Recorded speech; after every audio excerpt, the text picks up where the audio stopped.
ಶ್ರೀಮದ್ ಭಗವದ್ಗೀತೆ 2ನೇ ಅಧ್ಯಾಯ ಸಾಂಖ್ಯಯೋಗ. ಸಂಜಯನು ಹೇಳಿದನು, ಹೀಗೆ ಕರುಣೆಯಿಂದ ವ್ಯಾಪ್ತನಾದ, ಕಂಬನಿ ತುಂಬಿ ವ್ಯಾಕುಲ ಕಣ್ಣುಗಳುಳ್ಳವನಾದ ಶೋಕಿಸುತ್ತಿರುವ ಅರ್ಜುನನಲ್ಲಿ ಭಗವಾನ್ ಮಧುಸೂದನನು ಹೇಳಿದನು, ಹೇ ಅರ್ಜುನ, ನಿನಗೆ ಈ ಯುದ್ಧಾರಂಭದ ಈ ವಿಷಮ ಸಮಯದಲ್ಲಿ ಇಂತಹ ಮೋಹವು ಯಾವ ಕಾರಣದಿಂದ ಉಂಟಾಯಿತು? ಏಕೆಂದರೆ ಇದು ಶ್ರೇಷ್ಠ ಪುರುಷರಿಂದ ಆಚರಿಸದ, ಸ್ವರ್ಗವನ್ನು ಕೊಡದಿರುವ ಮತ್ತು ಕೀರ್ತಿಕಾರಕವೂ ಅಲ್ಲ. ಹೇ ಪಾರ್ಥ, ನಪುಂಸಕತ್ವವನ್ನು ಹೊಂದಬೇಡ, ನಿನಗೆ ಇದು ಉಚಿತವಲ್ಲ. ಹೇ ಪರಂತಪ, ಹೃದಯದ ತುಚ್ಛವಾದ ಈ ದೌರ್ಬಲ್ಯವನ್ನು ತ್ಯಜಿಸಿ ಯುದ್ಧಕ್ಕಾಗಿ ಎದ್ದು ನಿಲ್ಲು. ಅರ್ಜುನ ಹೇಳಿದ, ಮಧುಸೂದನ, ಯುದ್ಧದಲ್ಲಿ ನಾನು ಭೀಷ್ಮ ಪಿತಾಮಹ ಮತ್ತು ದ್ರೋಣಾಚಾರ್ಯರ ವಿರುದ್ಧ ಬಾಣಗಳಿಂದ ಹೇಗೆ ಯುದ್ಧ ಮಾಡಲಿ? ಏಕೆಂದರೆ ಅವರಿಬ್ಬರೂ ಪೂಜನೀಯರಾಗಿದ್ದಾರೆ. ಅದಕ್ಕಾಗಿ ಈ ಮಹಾನುಭಾವರಾದ ಗುರುಜನರನ್ನು ಕೊಲ್ಲದೆ ನಾನು ಈ ಲೋಕದಲ್ಲಿ ಭಿಕ್ಷೆ ಬೇಡಿ ತಿನ್ನುವುದು ಶ್ರೇಯಸ್ಕರವೆಂದು ಭಾವಿಸುತ್ತೇನೆ. ಏಕೆಂದರೆ ಗುರುಜನರನ್ನು ಕೊಲ್ಲುವುದರಿಂದ ಈ ಲೋಕದಲ್ಲಿ ರಕ್ತದಿಂದ ತೊಯ್ದಿರುವ ಅರ್ಥ ಮತ್ತು ಕಾಮರೂಪಿ ಭೋಗಗಳನ್ನು ಭೋಗಿಸುವುದಲ್ಲ. ಯುದ್ಧ ಮಾಡುವುದು ಅಥವಾ ಮಾಡದಿರುವುದು, ಇವೆರಡರಲ್ಲಿ ಯಾವುದು ಶ್ರೇಷ್ಠವೆಂಬುದನ್ನು ನಾವು ಅರಿಯೆವು. ಅಥವಾ ಅವರನ್ನು ನಾವು ಗೆಲ್ಲುವೆವೋ, ಅವರು ನಮ್ಮನ್ನು ಗೆಲ್ಲುವರೋ ಎಂಬುದೂ ಅರಿಯೆವು.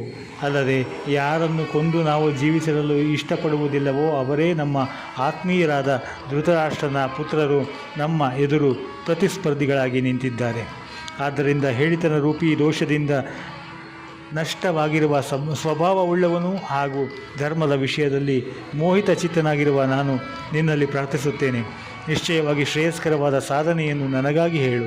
ನಾನು ನಿನ್ನ ಶಿಷ್ಯನಾಗಿದ್ದೇನೆ, ಆದ್ದರಿಂದ ನಿನ್ನಲ್ಲಿ ಶರಣಾಗಿರುವ ನನಗೆ ಉಪದೇಶವನ್ನು ಮಾಡು.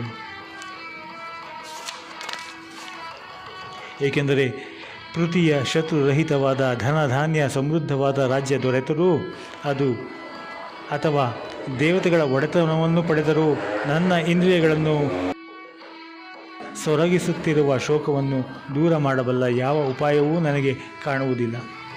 ಸಂಜಯನು ಹೇಳಿದನು, ಹೇ ರಾಜ, ನಿದ್ರೆಯನ್ನು ಗೆದ್ದ ಅರ್ಜುನನು ಅಂತರ್ಯಾಮಿ ಭಗವಾನ್ ಶ್ರೀಕೃಷ್ಣನಲ್ಲಿ ಹೀಗೆ ಹೇಳಿ ನಾನು ಯುದ್ಧ ಮಾಡುವುದಿಲ್ಲ ಎಂದು ಸ್ಪಷ್ಟವಾಗಿ ತಿಳಿಸಿ ಸುಮ್ಮನಾದನು.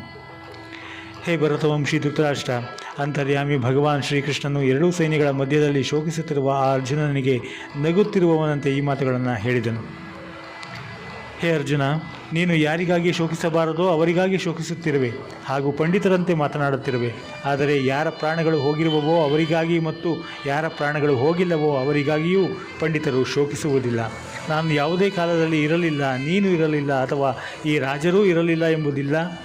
ಮುಂದೆಯೂ ನಾವೆಲ್ಲರೂ ಇರಲಾರೆವು ಎಂಬುದೂ ಇಲ್ಲ.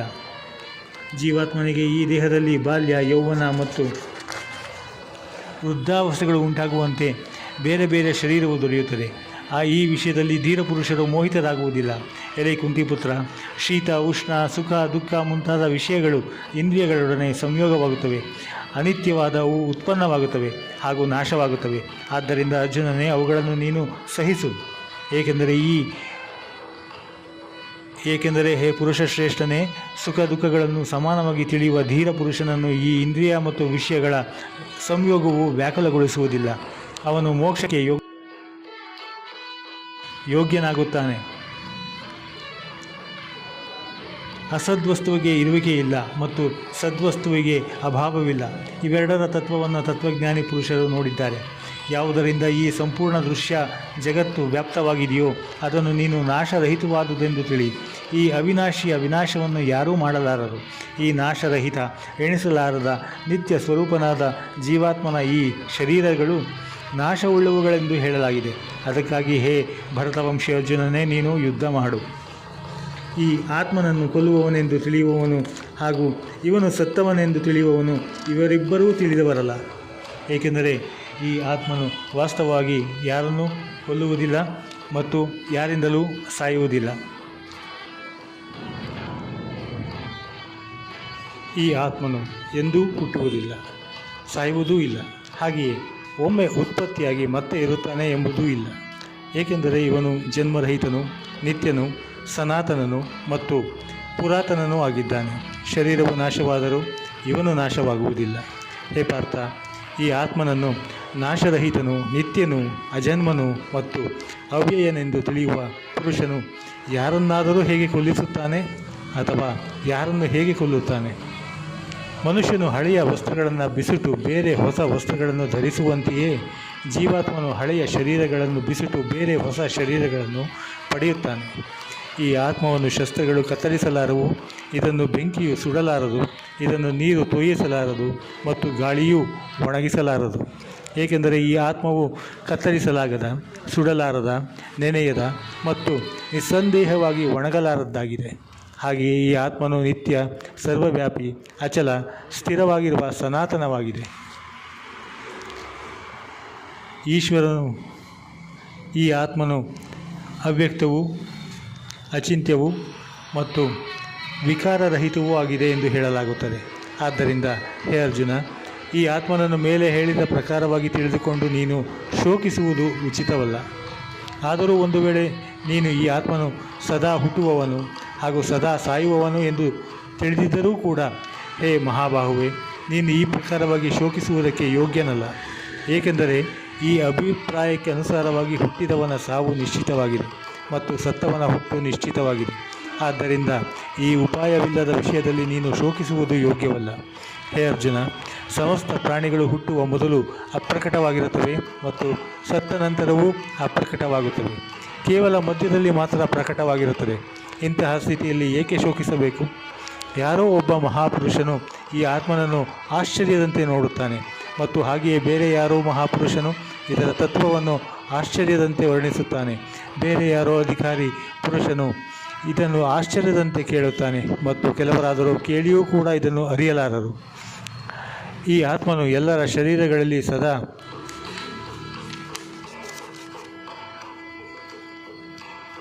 ಅವಧ್ಯವಾಗಿದ್ದಾನೆ. ಆದ್ದರಿಂದ ಸಮಸ್ತ ಪ್ರಾಣಿಗಳಿಗಾಗಿ ನೀನು ಶೋಕಿಸುವುದು ಸರಿಯಲ್ಲ. ಹಾಗೆಯೇ ಸ್ವಧರ್ಮವನ್ನು ನೋಡಿದರೂ ನೀನು ಭಯಪಡಬಾರದು. ಏಕೆಂದರೆ ಕ್ಷತ್ರಿಯನಾದವನಿಗೆ ಧರ್ಮಯುಕ್ತ ಯುದ್ಧಕ್ಕಿಂತ ಮಿಗಿಲಾದ ಶ್ರೇಯಸ್ಕರವಾದ ಕರ್ತವ್ಯವು ಯಾವುದೂ ಇರುವುದಿಲ್ಲ. ತನ್ನಿಂದ ತಾನೇ ಪ್ರಾಪ್ತವಾದ ತೆರೆದಿರುವ ಸ್ವರ್ಗದ ದ್ವಾರದಂತಿರುವ ಇಂತಹ ಯುದ್ಧವನ್ನು ಭಾಗ್ಯಶಾಲಿ ಕ್ಷತ್ರಿಯರೇ ಪಡೆಯುತ್ತಾರೆ. ಆದರೂ ನೀನು ಈ ಧರ್ಮಯುಕ್ತವಾದ ಯುದ್ಧವನ್ನು ಮಾಡದಿದ್ದರೆ ಸ್ವಧರ್ಮವನ್ನು ಮತ್ತು ಕೀರ್ತಿಯನ್ನು ಕಳೆದುಕೊಂಡು ಪಾಪವನ್ನು ಪಡೆಯುವೆ. ಹಾಗೆಯೇ ಎಲ್ಲ ಜನರು ನಿನ್ನ ಅಪಕೀರ್ತಿಯನ್ನು ಬಹುಕಾಲದವರೆಗೆ ಆಡಿಕೊಳ್ಳುವರು ಮತ್ತು ಮಾನವಂತನಿಗೆ ಈ ಅಪಕೀರ್ತಿಯು ಮರಣಕ್ಕಿಂತಲೂ ಹೆಚ್ಚಿನದ್ದಾಗಿದೆ. ಅಲ್ಲದೆ ಯಾರ ದೃಷ್ಟಿಯಲ್ಲಿ ನೀನು ಮೊದಲು ಬಹಳ ಸಮ್ಮಾನಿತನಾಗಿದ್ದೀಯೋ ಅವರು ನಿನ್ನನ್ನು ತುಚ್ಛವಾಗಿ ಕಾಣುವರು. ಅಷ್ಟೇ ಅಲ್ಲ, ಆ ಮಹಾರಥರು ನಿನ್ನನ್ನು ಭಯದ ಕಾರಣದಿಂದ ಯುದ್ಧದಿಂದ ಹಿಮ್ಮೆಟ್ಟಿದವನೆಂದು ತಿಳಿಯುವರು. ನಿನ್ನ ವೈರಿಗಳು ನಿನ್ನ ಸಾಮರ್ಥ್ಯವನ್ನು ನಿಂದಿಸುತ್ತಾ ನಿನ್ನ ಬಗ್ಗೆ ಹೇಳಬಾರದ ಅನೇಕ ಮಾತುಗಳನ್ನು ನುಡಿಯುವರು. ಇದಕ್ಕಿಂತ ಹೆಚ್ಚಿನದಾದ ದುಃಖವು ಮತ್ತೆ ಯಾವುದಿರಬಹುದು? ಯುದ್ಧದಲ್ಲಿ ನೀನು ಸತ್ತರೆ ಸ್ವರ್ಗವನ್ನು ಪಡೆಯುವೆ ಅಥವಾ ಯುದ್ಧದಲ್ಲಿ ಗೆದ್ದರೆ ಪೃಥ್ವಿಯ ರಾಜ್ಯವನ್ನು ಅನುಭವಿಸುವೆ. ಆದ್ದರಿಂದ ನೀನು ಯುದ್ಧಕ್ಕಾಗಿ ನಿಶ್ಚಯ ಮಾಡಿ ಎದ್ದು ನಿಲ್ಲು. ಜಯ, ಪರಾಜಯ, ಲಾಭ, ಹಾನಿ ಮತ್ತು ಸುಖ, ದುಃಖ ಇವುಗಳನ್ನು ಸಮಾನವಾಗಿ ತಿಳಿದುಕೊಂಡು ಯುದ್ಧಕ್ಕೆ ಸಿದ್ಧನಾಗು. ಈ ಪ್ರಕಾರ ಯುದ್ಧ ಮಾಡಿದರೆ ನಿನಗೆ ಪಾಪವು ತಟ್ಟಲಾರದು. ಈ ವಿಚಾರವನ್ನು ಜ್ಞಾನಯೋಗದ ಸಂದರ್ಭದಲ್ಲಿ ನಿನಗೆ ಹೇಳಲಾಯಿತು. ಇನ್ನು ಈಗ ಕರ್ಮಯೋಗದ ವಿಷಯವಾಗಿ ಕೇಳು.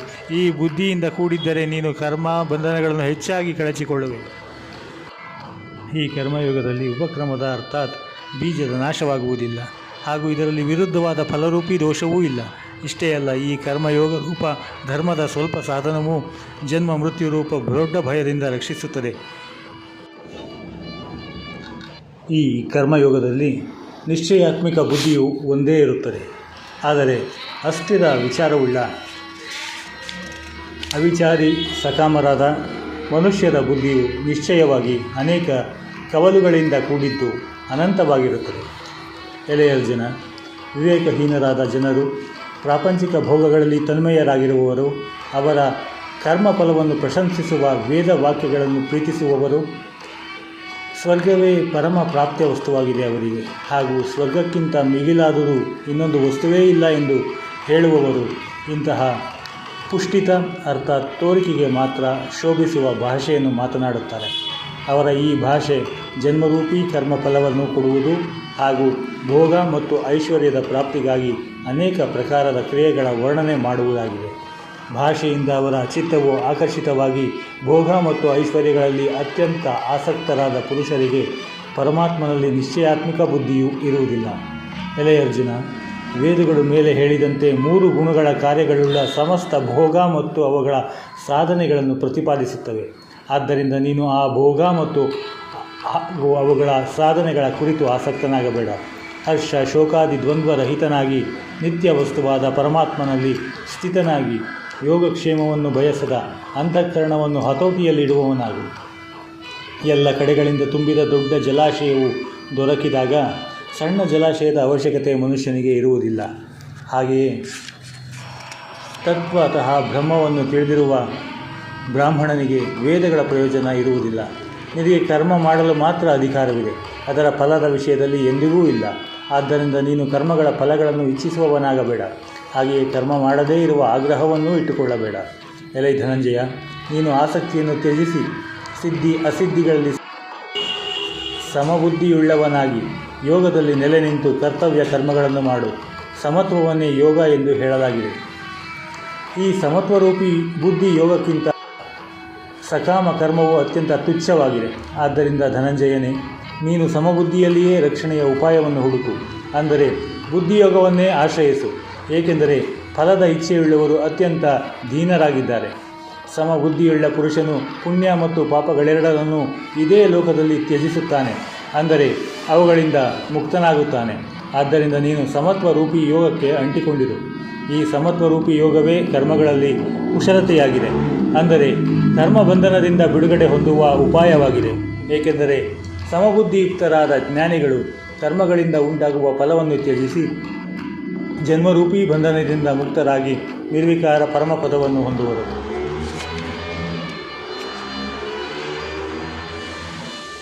ಯಾವಾಗ ನಿನ್ನ ಬುದ್ಧಿಯು ಮೋಹರೂಪಿ ಕೆಸರನ್ನು ಪೂರ್ಣವಾಗಿ ದಾಟಿ ಹೋಗುವುದೋ ಆಗ ನೀನು ಕೇಳುವಂತಹ ಇಹ ಪರಲೋಕಗಳ ಸಮಸ್ತ ಭೋಗಗಳಿಂದ ವಿರಕ್ತನಾಗುವೆ. ಬಗೆ ಬಗೆಯ ವಚನಗಳನ್ನು ಕೇಳಿ ವಿಚಲಿತವಾದ ನಿನ್ನ ಬುದ್ಧಿಯು ಪರಮಾತ್ಮನಲ್ಲಿ ಅಚಲವಾಗಿ ಸ್ಥಿರವಾದಾಗ ನೀನು ಯೋಗವನ್ನು ಪಡೆಯುವೆ. ಅಂದರೆ ಪರಮಾತ್ಮನೊಂದಿಗೆ ನಿನಗೆ ನಿತ್ಯ ಸಂಯೋಗ ಉಂಟಾಗುವುದು.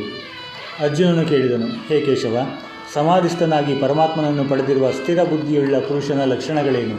ಆ ಸ್ಥಿರ ಬುದ್ಧಿ ಪುರುಷನು ಹೇಗೆ ಮಾತನಾಡುತ್ತಾನೆ, ಹೇಗೆ ಕುಳಿತಿರುತ್ತಾನೆ, ಹೇಗೆ ನಡೆಯುತ್ತಾನೆ? ಭಗವಂತನು ಹೇಳಿದನು, ಈ ಪುರುಷನು ಮನಸ್ಸಿನಲ್ಲಿರುವ ಎಲ್ಲ ಕಾಮನೆಗಳನ್ನು ಸಂಪೂರ್ಣವಾಗಿ ತ್ಯಜಿಸಿ ಆತ್ಮನಲ್ಲಿಯೇ ಸಂತುಷ್ಟನಾಗಿರುವಾಗ ಅವನನ್ನು ಸ್ಥಿತಪ್ರಜ್ಞನೆಂದು ಹೇಳಲಾಗುತ್ತದೆ.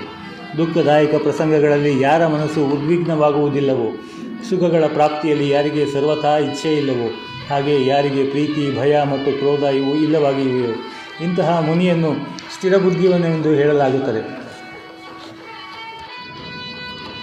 ದುಃಖದಾಯಕ ಪ್ರಸಂಗದಲ್ಲಿ ಯಾರ ಮನಸ್ಸು ಉದ್ವಿಗ್ನವಾಗುವುದಿಲ್ಲವೋ, ಸುಖಗಳ ಪ್ರಾಪ್ತಿಯಲ್ಲಿ ಯಾರಿಗೆ ಸರ್ವಥಾ ಇಚ್ಛೆ ಇಲ್ಲವೋ, ಹಾಗೆ ಯಾರಿಗೆ ಪ್ರೀತಿ, ಭಯ ಮತ್ತು ಕ್ರೋಧ ಇವು ಇಲ್ಲವಾಗಿವೆಯೋ ಇಂತಹ ಮುನಿಯನ್ನು ಸ್ಥಿರಬುದ್ಧಿಯವನೆಂದು ಹೇಳಲಾಗುತ್ತದೆ. ಎಲ್ಲದರಲ್ಲಿ ಸ್ನೇಹ ಶೂನ್ಯವಾಗಿದ್ದು ಆಯಾಯ ಶುಭ ಅಥವಾ ಅಶುಭ ವಸ್ತುಗಳು ಪ್ರಾಪ್ತವಾದರೂ ಸಂತೋಷಪಡದೆ ಅದನ್ನು ದ್ವೇಷಿಸದವನ ಬುದ್ಧಿಯು ಸ್ಥಿರವಾಗಿದೆ. ಆಮೆಯು ಎಲ್ಲ ಕಡೆಗಳಿಂದ ತನ್ನ ಅವಯವಗಳನ್ನು ಒಳಕ್ಕೆ ಸೆಳೆದುಕೊಳ್ಳುವಂತೆ ಈ ಪುರುಷನು ಇಂದ್ರಿಯಗಳ ವಿಷಯಗಳಿಂದ ಇಂದ್ರಿಯಗಳನ್ನು ಎಲ್ಲ ರೀತಿಯಿಂದ ಸೆಳೆದುಕೊಂಡಾಗ ಅವನ ಬುದ್ಧಿಯು ಸ್ಥಿರವಾಗಿದೆ ಎಂದು ತಿಳಿಯಬೇಕು. ಇಂದ್ರಿಯಗಳಿಂದ ವಿಷಯಗಳನ್ನು ಗ್ರಹಿಸದಿರುವ ಪುರುಷನಲ್ಲಿ ಕೇವಲ ವಿಷಯಗಳೇ ನಿವೃತ್ತಿಯಾಗುತ್ತವೆ, ಅಂದರೆ ಅವುಗಳಲ್ಲಿರುವ ಆಸಕ್ತಿಯು ಇಲ್ಲವಾಗುವುದಿಲ್ಲ. ಈ ಸ್ಥಿತಪ್ರಜ್ಞ ಪುರುಷನ ಆಸಕ್ತಿಯಾದರೂ ಪರಮಾತ್ಮನ ಸಾಕ್ಷಾತ್ಕಾರದಿಂದ ಇಲ್ಲವಾಗುತ್ತವೆ. ಅರ್ಜುನ, ಆಸಕ್ತಿಯು ನಾಶವಾಗದ ಕಾರಣ ಈ ಕ್ಷೋಭೆಯನ್ನು ಉಂಟು ಮಾಡುವ ಇಂದ್ರಿಯಗಳು ಪ್ರಯತ್ನಿಸುತ್ತಿರುವ ಬುದ್ಧಿವಂತ ಮನುಷ್ಯನ ಮನಸ್ಸನ್ನು ಕೂಡ ಬಲವಂತವಾಗಿ ಅಪಹರಿಸಿಕೊಳ್ಳುತ್ತವೆ. ಆದ್ದರಿಂದ ಸಾಧಕನು ಎಲ್ಲ ಇಂದ್ರಿಯಗಳನ್ನು ಹತೋಟಿಯಲ್ಲಿ ಇಟ್ಟುಕೊಂಡು ಚಿತ್ತವನ್ನು ಸ್ಥಿರಗೊಳಿಸಿ ನನ್ನಲ್ಲಿ ಪರಾಯಣನಾಗಿ ಧ್ಯಾನದಲ್ಲಿ ಕುಳಿತುಕೊಳ್ಳಲಿ. ಏಕೆಂದರೆ ಇಂದ್ರಿಯಗಳು ವಶದಲ್ಲಿರುವ ಪುರುಷನ ಬುದ್ಧಿಯು ಸ್ಥಿರವಾಗಿರುತ್ತದೆ. ವಿಷಯಗಳನ್ನು ಚಿಂತಿಸುವ ಪುರುಷನಿಗೆ ಆ ವಿಷಯದಲ್ಲಿ ಆಸಕ್ತಿ ಉಂಟಾಗುತ್ತದೆ. ಆಸಕ್ತಿಯಿಂದಾಗಿ ಆ ವಿಷಯಗಳ ಕಾಮನೆ ಉಂಟಾಗುತ್ತದೆ. ಕಾಮನೆಗಳು ಪೂರ್ಣವಾಗದಿದ್ದಾಗ ಸಿಟ್ಟು ಬರುತ್ತದೆ. ಸಿಟ್ಟಿನಿಂದಾಗಿ ಅತ್ಯಂತ ಮೂಢತೆ, ಅಂದರೆ ಅವಿಚಾರ ಉಂಟಾಗುತ್ತದೆ. ಮೂಢತೆಯಿಂದಾಗಿ ಸ್ಮರಣಶಕ್ತಿ ಭ್ರಷ್ಟವಾಗುತ್ತದೆ. ಸ್ಮೃತಿಯಲ್ಲಿ ಭ್ರಮೆಯುಂಟಾದಾಗ ಬುದ್ಧಿ, ಅಂದರೆ ಜ್ಞಾನಶಕ್ತಿ ನಾಶವಾಗುತ್ತದೆ. ಬುದ್ಧಿ ನಾಶವಾಗುವುದರಿಂದ ಮನುಷ್ಯನ ಪತನವಾಗುತ್ತದೆ. ಆದರೆ ಅಂತಃಕರಣವನ್ನು ಹತೋಟಿಯಲ್ಲಿಟ್ಟುಕೊಂಡ ಸಾಧಕನು ತನ್ನ ವಶದಲ್ಲಿ ಇರುವ ರಾಗ ದ್ವೇಷರಹಿತವಾದ ಇಂದ್ರಿಯಗಳಿಂದ ವಿಷಯಗಳನ್ನು ಭೋಗಿಸುತ್ತಿದ್ದರೂ ಅಂತಃಕರಣದ ಪ್ರಸನ್ನತೆಯನ್ನು ಪಡೆದುಕೊಳ್ಳುವನು. ಅಂತಃಕರಣವು ಪ್ರಸನ್ನವಾಗಿರುವುದರಿಂದ ಅವನ ಎಲ್ಲ ದುಃಖಗಳು ಇಲ್ಲವಾಗುತ್ತವೆ. ಹಾಗೂ ಆ ಪ್ರಸನ್ನ ಚಿತ್ತನಾದ ಕರ್ಮಯೋಗಿಯು ಬುದ್ಧಿಯು ಶೀಘ್ರವೇ ಎಲ್ಲ ಕಡೆಯಿಂದ ನಿವೃತ್ತವಾಗಿ ಓರ್ವ ಪರಮಾತ್ಮನಲ್ಲಿಯೇ ಚೆನ್ನಾಗಿ ಸ್ಥಿರವಾಗುತ್ತದೆ. ಮನಸ್ಸು ಮತ್ತು ಇಂದ್ರಿಯಗಳನ್ನು ಗೆಲ್ಲದಿರುವ ಪುರುಷನಲ್ಲಿ ನಿಶ್ಚಯಾತ್ಮಕ ಬುದ್ಧಿಯೂ ಇರುವುದಿಲ್ಲ ಮತ್ತು ಇಂತಹ ಅಯುಕ್ತ ಪುರುಷನ ಅಂತಃಕರಣದಲ್ಲಿ ಆಸ್ತಿಕ ಭಾವವೂ ಇರುವುದಿಲ್ಲ. ಹಾಗೆ ಭಾವಶೂನ್ಯ ಮನುಷ್ಯನಿಗೆ ಶಾಂತಿಯೂ ಸಿಗುವುದಿಲ್ಲ. ಮತ್ತು ಶಾಂತಿ ಇಲ್ಲದ ಮನುಷ್ಯನಿಗೆ ಸುಖ ಹೇಗೆ ಸಿಗಬಲ್ಲದು? ಏಕೆಂದರೆ ನೀರಿನಲ್ಲಿ ಚಲಿಸುತ್ತಿರುವ ನಾವೆಯನ್ನು ಗಾಳಿಯು ಸೆಳೆದುಕೊಂಡು ಹೋಗುವಂತೆಯೇ ವಿಷಯಗಳಲ್ಲಿ ಚಲಿಸುತ್ತಿರುವ ಇಂದ್ರಿಯಗಳಲ್ಲಿ ಮನಸ್ಸು ಯಾವ ಇಂದ್ರಿಯದ ಜೊತೆ ಇರುತ್ತದೋ ಆ ಒಂದೇ ಇಂದ್ರಿಯವು ಆ ಅಯುಕ್ತ ಪುರುಷನ ಬುದ್ಧಿಯನ್ನು ಅಪಹರಿಸುತ್ತದೆ. ಆದ್ದರಿಂದ ಮಹಾಬಾಹುವೆ, ಯಾರ ಇಂದ್ರಿಯಗಳ ವಿಷಯಗಳಿಂದ ಎಲ್ಲ ರೀತಿಯಿಂದ ನಿಗ್ರಹಿತವಾಗಿವೆಯೋ ಅವನ ಬುದ್ಧಿಯು ಸ್ಥಿರವಾಗಿರುತ್ತದೆ. ಎಲ್ಲ ಪ್ರಾಣಿಗಳ ದೃಷ್ಟಿಯಲ್ಲಿ ರಾತ್ರಿಯಾಗಿರುತ್ತದೋ ಅದರಲ್ಲಿ ನಿತ್ಯ ಜ್ಞಾನ ಸ್ವರೂಪನಾದ ಪರಮಾನಂದ ಪ್ರಾಪ್ತಿಯಲ್ಲಿ ಸ್ಥಿತಪ್ರಜ್ಞ ಯೋಗಿಯು ಎಚ್ಚರವಾಗಿರುತ್ತಾನೆ. ಮತ್ತು ನಾಶವಾಗುವ ಸಾಂಸಾರಿಕ ಸುಖದ ಪ್ರಾಪ್ತಿಯಲ್ಲಿ ಎಲ್ಲ ಪ್ರಾಣಿಗಳು ಎಚ್ಚರವಾಗಿರುತ್ತದೋ ಅದು ಪರಮಾತ್ಮ ತತ್ವವನ್ನು ಅರಿತಿರುವ ಮುನಿಗೆ ರಾತ್ರಿಯಂತೆ ಇರುತ್ತದೆ. ಬೇರೆ ಬೇರೆ ನದಿಗಳ ನೀರು ಎಲ್ಲೆಡೆಗಳಿಂದ ಪರಿಪೂರ್ಣವಾದ ಸ್ಥಿರವಾದ ಸಮುದ್ರದಲ್ಲಿ ಅದನ್ನು ವಿಚಲಿತಗೊಳಿಸಿದೆಯೇ ಸೇರಿ ಹೋಗುವಂತೆ ಎಲ್ಲ ಭೋಗಗಳು ಸ್ಥಿತಪ್ರಜ್ಞ ಪುರುಷನಲ್ಲಿ ಯಾವುದೇ ವಿಚಾರವನ್ನು ಉಂಟು ಮಾಡದೆ ಸೇರಿ ಹೋಗುತ್ತವೆ. ಆ ಪುರುಷನೇ ಪರಮಶಾಂತಿಯನ್ನು ಪಡೆಯುತ್ತಾನೆ. ಭೋಗಗಳನ್ನು ಬಯಸುವವನು ಪಡೆಯುವುದಿಲ್ಲ. ಸಮಸ್ತ ಕಾಮನೆಗಳನ್ನು ತ್ಯಜಿಸಿ ಮಮತೆ, ಅಹಂಕಾರ ಮತ್ತು ಇಚ್ಛೆ ಇವುಗಳನ್ನು ತ್ಯಜಿಸಿ ವಿಚಲಿಸುವವನಿಗೆ ಶಾಂತಿಯು ಸಿಗುತ್ತದೆ. ಎಲೆ ಅರ್ಜುನ, ಇದು ಬ್ರಹ್ಮವನ್ನು ಪಡೆದುಕೊಂಡ ಪುರುಷನ ಸ್ಥಿತಿಯಾಗಿದೆ.